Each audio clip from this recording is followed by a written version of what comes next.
Hello बच्चों, let's see the question. Fill in the blanks. Dash reaction produces more energy than a fission reaction. Now to answer this question first we will discuss here the key concept and here the key concept will be nuclear reaction. Now अगर हम बात करें nuclear reaction की, तो nuclear reaction में किसी भी atom का न्यूक्लियस यहाँ पे पार्टिसिपेट करता है और हमारे पास यहाँ पे दो टाइप की न्यूक्लियर रिएक्शन होती है. एक होती है फ्यूजन रिएक्शन और एक होती है हमारे पास फिजन रिएक्शन.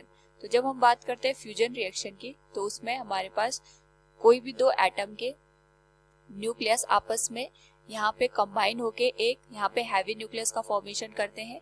लाइक हमारे पास यहाँ पे जो हाइड्रोजन का न्यूक्लियस होता है, अगर हम उसको हाई टेम्परेचर और प्रेशर पे यहाँ पे रख दें तो उसकी हेल्प से यहाँ पे जो हीलियम का न्यूक्लियस होता है वो फॉर्म होता है. साथ में यहाँ पे बहुत ज्यादा अमाउंट की एनर्जी रिलीज होती है. नाउ इस पर्टिकुलर केस में हमारे पास दो जो लाइट न्यूक्लियाई हैं वो मिलकर एक हैवी न्यूक्लियस का फॉर्मेशन करते हैं. इस टाइप की जो रिएक्शन होती है उसको हम फ्यूजन रिएक्शन कहते हैं. फ्यूजन का मतलब ही होता है कॉम्बिनेशन करना. नेक्स्ट हमारे पास आती है फिजन रिएक्शन. तो जब हम बात करते हैं फिजन रिएक्शन की, तो हमारे पास यहाँ पे जब कोई हैवी न्यूक्लियस ब्रेक डाउन हो जाता है टू लाइट न्यूक्लियस में, इस टाइप की जो रिएक्शन होती है उसको हम फिजन रिएक्शन कहते हैं.